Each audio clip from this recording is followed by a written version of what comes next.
Welcome to our second video for tools for the observation and analysis of school and community.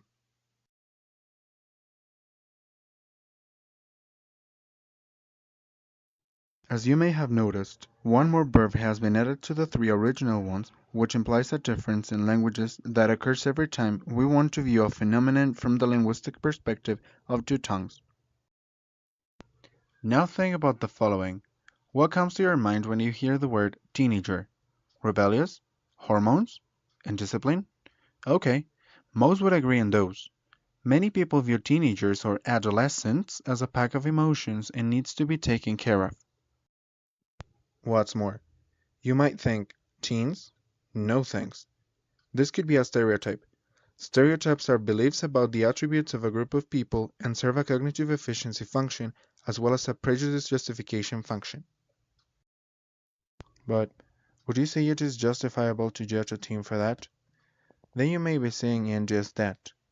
According to Cambridge Dictionary, see is defined as to be conscious of what is around you by using your eyes. If a teacher comes into a classroom and only sees the problems in teaching a teenager, then he is only seeing the outer part. But if you as a normalista teacher to be go into a classroom, will you just see the student as a bunch of headaches?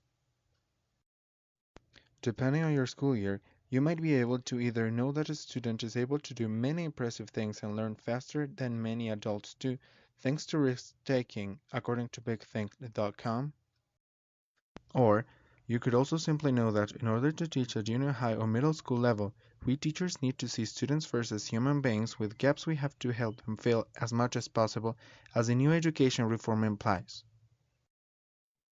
That is, fundamental or basic needs of schools, students, teachers, directors, supervisors, and parents are identified and fulfilled. Do you still think this is just saying? Probably not anymore. This closer side of an issue is what we call look. Look is defined as to direct your eyes in order to see by Cambridge dictionaries as well. Can you see any difference between see and look? I guess you can. Now, in terms of language, an interesting difference in meaning between Spanish and English arises. Compare ver, mirar, y observar with see, look, watch, and observe. The fact that languages have a different outlook on their surroundings. That is the case of the aforementioned watch and observe. Let me elaborate on that. You go to a secundaria to your next observation of the three previous ones. You are provided with tools that will definitely help you understand the situation better. So you take a seat, take notes, and fill out your observation chart. You start paying attention to the class you're observing, and you clearly notice how students start absolutely sleepy as it's their first class of the day. But then a creative history teacher comes in, greeting and telling everyone to stand up to do some brain gym. Even though students refuse, they know it's a good time to move, stretch out, and throw a wild party for a few seconds. Students get out of control, but the teacher reminds them that today is Friday and, as promised, a quiz game to assess their progress will be carried out. And that's just the beginning. Would you dare say you only observed? Wrong.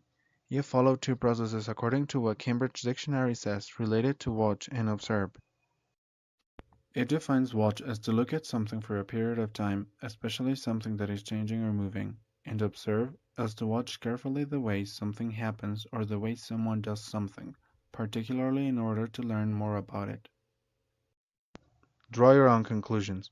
As you can see, watch is related to paying attention to a change or a move.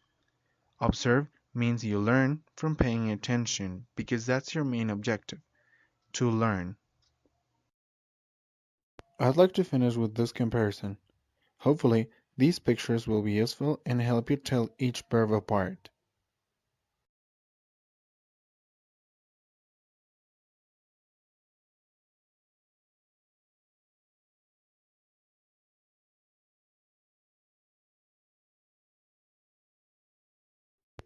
Thank you so much for watching.